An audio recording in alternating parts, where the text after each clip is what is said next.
Tengan todos muy, pero muy buenas noches. Aquí comienza El Refugio, como hacemos todos los domingos a esta hora.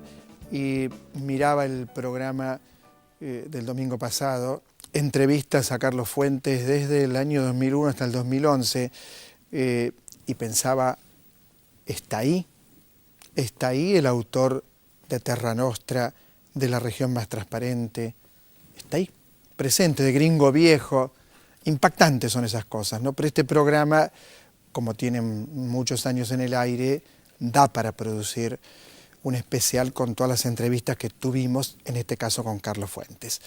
Programa de escritores, pero también programa de gente de teatro que trabaja en el teatro alternativo. Voy a empezar con los libros. Las mujeres más solas del mundo, de Jorge Fernández Díaz. Imperdible. Las historias que cuenta, algunas no se pueden creer. ¿Y cómo las cuenta? En instantes vamos a conversar con él. Otro libro, un amigo y talentoso escritor, Vicente Batista, Ojos que no ven. Si le gusta el policial, pero no el policial, únicamente el policial, no. Hay mucho más que tiene que ver con el segundo periodo de Carlos Menem, que fue peor que el primero, imagínense. Bueno, Vicente Batista, y uno se pregunta si el muchacho, no le voy a contar, obviamente no le voy a contar, si el muchacho se suicidó o lo mataron. No le voy a contar y tampoco se va a enterar en el programa, pero sí se va a enterar que es Conjuros entre el deseo y la violencia, una muestra gratuita como todo lo que hace la televisión pública, y ahí están las imágenes. Mujeres y hombres frente a situaciones cotidianas, de eso se trata, de vivir algo que tiene que ver con un relato personal y a la vez social. No es una denuncia, es una resignificación de la experiencia cotidiana. Es una artista plástica excelente para mí, que es Andrea Trota, y esto usted lo puede ver, por supuesto, como siempre, de manera gratuita, aquí en la televisión pública, en el hall de la televisión pública, Figueroa Corta y Tagle. No tiene más que ingresar y va a encontrarse con estas imágenes que estamos compartiendo, por supuesto, para todo el país, como llega este programa. Mi productora, que es Mariela Tedeschi, se espanta, pero a la vez lo apoya a muerte, que yo vaya a teatros que no son los teatros que están en la calle Corrientes, son otros teatros. Fui al Excéntrico de la 18, que es el teatro, yo le digo el Teatro Cristina Vanegas, bueno, pero es un teatro que circula, o que circulan muy buenos espectáculos. Y vi, escuche el título, La Oveja Abandonada. Muy buen espectáculo, muy buen espectáculo. Son esas cosas que de pronto uno las encuentra yendo a estos lugares. Es de Agustín Ritano, con Alejandra Álvarez, Fernanda Berkovich, Fernanda Pérez Bodria, Rodrigo Martínez Eguizábal. ¿Y con qué tiene que ver? Con yo diría con un pueblo, esos pueblos que han quedado a la vera del camino, vio esos pueblos que tenían ferrocarril, por ejemplo, y que las políticas neoliberales los dejaron abandonados, y personajes muy extraños incluso desde la puesta en escena y de la concepción física. Una muchacha que es tan alta que yo creo que trabaja con zancos, y un abuelo donde uno tiene una idea que es matar al abuelo. No se puede matar al abuelo, pero no habla de eso. No habla de eso. Es como si fuese una versión local de algo chejoviano, muy bien interpretado. Bueno, en el Excéntrico de la 18, La Oveja Abandonada, van a estar en el refugio en cualquier momento, así que los va a conocer el elenco. Bueno, hay mucho más. Está el petizo orejudo, ¿se acuerdan del asesino de niños principalmente? Bueno, no es que lo hayamos traído porque murió hace tiempo en el penal de Ushuaia, pero tenemos hoy un grupo de teatro. Hay una actriz que yo admiro, no saben lo que es Amanda Vuelve. Aquí tengo toda la información de Amanda Vuelve, de Diego Faturo, no me acordaba exactamente el nombre del actor, con Marta Lubos y otra compañera que también está en el estudio, imperdible. Pero ahora voy a saludar a Jorge Fernández Díaz y le voy a preguntar por Las mujeres más solas del mundo. Es el autor de Mamá, es el autor de Fernández, en fin. ¿Cómo te va, Jorge? ¿Cómo te va, Osvaldo? ¿Cómo estás? Buenas noches, ¿cómo estás? Un libro que ya es uno de los libros más vendidos que tenemos actualmente, y dividido en partes. con algunos textos muy conmovedores, como el de Tomás Eloy Martínez, por ejemplo, o el de esta mujer, Noemí, que leyó, si no me equivoco, 12.000 libros. Sí. Contame con ese Mirá, libro conductor. este libro es un viaje, digamos, un viaje que además contradice todas las reglas del mercado, puesto que los grandes editores dicen que los textos cortos ya no le importan a la gente, los relatos cortos ya no le importan, solo importan la novela, solo importa el ensayo periodístico. Y sin embargo esto es un libro de pequeños relatos que de alguna manera están, sí, para mí, unidos, tratan sobre todo sobre los sentimientos y los vínculos de las personas. Es un libro que he hecho a lo largo de 9 años y que tiene como uno de los vértices más importantes el tema de las mujeres. Yo, un poco en broma, un poco en serio, digo que para mí los géneros se dividen en novela, cuento, poesía y mujeres. Porque digo, creo que las mujeres son un género en sí mismo, porque son complejas, porque son sofisticadas, porque son fascinantes, porque son personajes extraordinarios que tienen una mirada distinta. Enigmáticas. Me he dedicado mucho en los últimos años a trabajar sobre ellas, sobre el tema de cómo piensan y cómo son. Y aquí hay varias mujeres que sufren la soledad, en principio, que es algo que veo que en las grandes ciudades, no solo en Buenos Aires, sino en las grandes ciudades del mundo, ocurre. Es decir, la mujer soporta muchas veces una soledad, sobre todo la mujer de 40 para arriba, una soledad que también es una soledad muy creativa, porque las mujeres son las que más leen libros, las que más pensamiento complejo y emocional tienen. Entonces decidí escribir sobre ellas. ¿Noemí existe? Noemí no existe, es una ficción. Es una ficción. Es una ficción. A veces he escrito cuentos que parecen que son notas periodísticas y a veces notas periodísticas que parecen cuentos, ¿no? El caso de Noemí no existe, pero es de alguna manera una metáfora extrema de esa lectora impresionante, que es la lectora. Es una mujer que mata a su marido, que va presa durante 30 años y que lee 12.000 libros y está dispuesta a volver a matar para quedarse en ese paraíso que es el paraíso del lector, ¿no? Después hay otra mujer que es una gran dama del periodismo social, que está por morir y que sí, hace algo que hizo Manuel Mujica Lainez en La Nación. Pide su necro. Pide su necrológica, su nota necrológica. El público no lo sabe, pero muchas veces las notas de despedida, cuando mueren las personas, sobre todo personas célebres, están hechas de antes. De antemano, claro, exactamente. Y esta mujer pide la necrológica porque no soporta pasar a la posteridad con una nota mal escrita o inexacta. Y trata de reescribir, cuando ve la nota, trata de reescribirla y piensa en su vida y se da cuenta que ella conoció a reyes, a presidentes, viajó, hizo todo, pero que lo más importante es que perdió a un hombre sencillo que la dejó por una mujer sencilla. Cuando la leía pensaba qué sutileza, ¿no? Porque sí, cuántas vidas hay así, muchísimas. Muchísimas. Que lo único importante fue un detalle a lo mejor. Y sí, yo trabajo mucho sobre el tema de los detalles. Después, qué sé yo, ahí me pareció que debía indagar sobre temas como la infidelidad.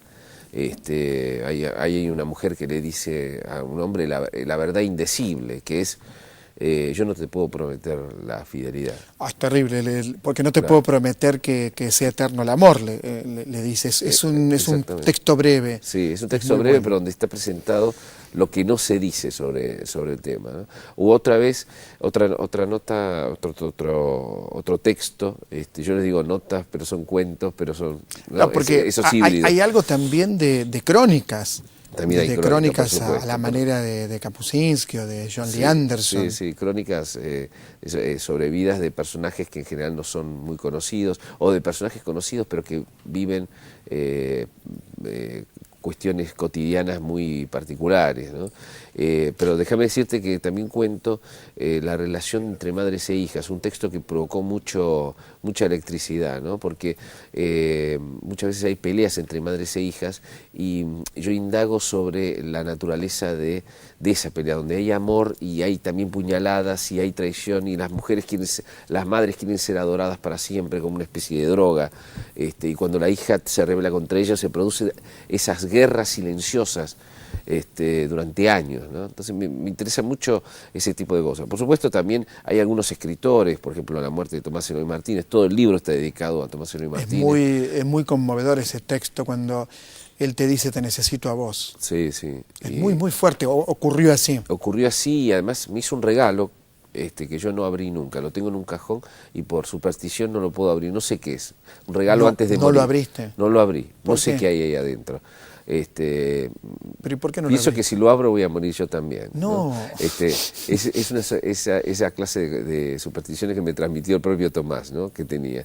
Pero si yo lo hablé con él, fue un gran maestro, y hablé cuando estaba muriendo y cuento esa intimidad del final de un hombre que daba todo por escribir hasta el último segundo, aun cuando tenía tomada todo el cuerpo, no podía más que hablar, y aún así quería escribir. Me pareció una metáfora de la pasión, de lo que es la pasión cuando realmente nos domina, ¿no? Y después hay otras historias que también tienen que ver con mujeres, una mujer que se llama Argentina. Claro, hay un chico, el chico que amaba a Greta Garbo, que es un personaje totalmente desconocido, actual, pero que era una especie de Suar en la década del 70, había hecho las grandes telenovelas, lo perdió todo, está en la Casa del Teatro, pero tiene un glamour y una historia increíble porque fue amigo de Tita Merelo, entonces yo lo cuento todo como un cuento, es decir, como un cuento de ficción, aunque la gente cuando lo lee se da cuenta de que es verdad. Pero digo, que es verdad, que es la realidad, ¿no? Yo creo que muchas veces en la ficción hay más verdad que la verdad propiamente dicha, ¿no? Por ahí aparecía el loco del martillo, ¿puede ser?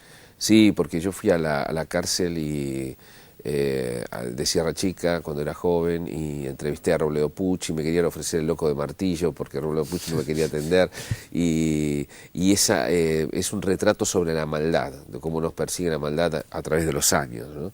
Y después, qué sé yo, hay muchos cuentos. Yo tengo una actitud de periodista, aunque soy escritor, ¿no? Es decir, salgo con mi blog, ando con mi cuaderno, tomando apuntes. Tomando apuntes. Entonces, a veces me pasa una cosa y yo lo anoto y digo, esto es una historia. Muchas veces esa historia no la puedo contar con nombre y apellido para no perjudicar a alguien. Muchas veces creo personajes entre 2 o 3, creo un personaje, pero todos tienen que ver con la verdad que yo veo. Hemingway decía, si sos capaz de vivir con los ojos, sos capaz de ser escritor, ¿no? Y yo he anotado cosas, qué sé yo, ahí hay un cuento, una vez llevo a un intelectual muy famoso, a quien no nombro, a una entrevista pública, y él se pasa hablando de la irracionalidad de los argentinos, que somos irracionales, que el problema de la irracionalidad durante todo es aplaudido y todo, y cuando baja del escenario, se vuelve literalmente loco porque le había desaparecido sobre todo. Pero loco,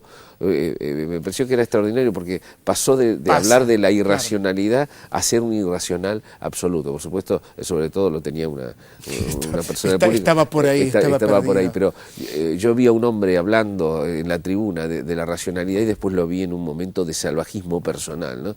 Entonces, esas cosas yo voy y las anoto, así como cuando mi mamá la mandaron a la psiquiatra y yo y ella me qué dijo, buen libro, mamá. Y ella me dijo que, ¿te acordás? Ella me dice que la psiquiatra lloraba. Entonces yo fui corriendo y anoté la mujer que hacía llorar a su psiquiatra, ¿no? Trabajo con lo que veo y lo que voy anotando. Yo cuando era un mal escritor, cuando era joven, yo tomaba cosas de otras novelas, de otros escritores y de las películas. Ahora tomo cosas de la vida. Hace poco te dieron un premio, una condecoración y fue tu mamá. Sí, me dieron la condecoración más importante que le dan a los extranjeros, me la dio el gobierno español, por suerte el gobierno socialista español, porque toda mi familia es socialista, y me dieron una medalla y muy importante y yo llevé a mi madre, ¿no? ¿Qué medalla? La medalla Isabel es la Orden Isabel la Católica. La Católica, sí. Claro.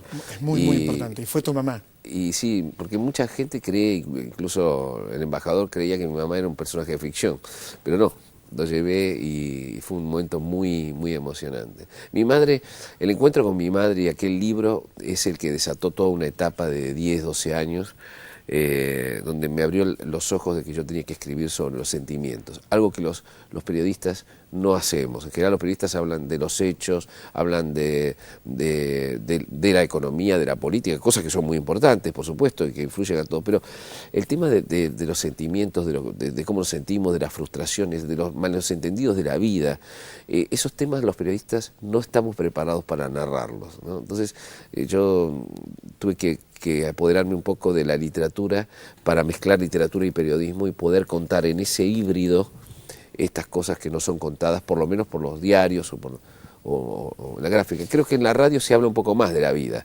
¿no? Sí, parecería que tenés mucho que ver con el nuevo periodismo. Sí, tengo que ver con el nuevo periodismo. De todas maneras, no quisiera ser simplemente un cronista. Hay muchos cronistas, ¿no? Sos Sí. más escritor, creo, ¿no? Claro. O las dos cosas, pero digo, más que nada, claro. son tus libros lo que en este momento la gente habla de mamá o habla de Fernández o de este libro, es un escritor. Sí. Lo que ocurre es que también cuando haces una nota periodística tomás la estructura de la ficción. Sí, sí. En la Feria del Libro lo presentaron Guillermo Martínez y Martín Caparrós, ¿no? Y los dos coincidían en que había algo, salvando por supuesto las distancias, de lo que yo hacía con las aguafuertes de Art, en el sentido de que las aguafuertes de Art no sabes bien si son una crónica, si son un las cuento, columnas de García Márquez, ¿te acordás de las columnas de García Márquez? Claro. A mí me interesa ese híbrido, me parece que en la Argentina, el argentino hace bien ese tipo de trabajos, pero siempre tratando de contar los sentimientos, que eso es lo incontable en el periodismo actual, ¿no? Jorge, te felicito por las mujeres más solas del mundo, como siempre, y el placer de hablar con vos. Muchas gracias. Muchas gracias a vos. Buenas noches. Jorge Fernández Díaz, y un libro que usted, estoy seguro, lo va a disfrutar tanto como lo disfruté yo. Enseguida volvemos, esto es El Refugio por la Televisión Pública.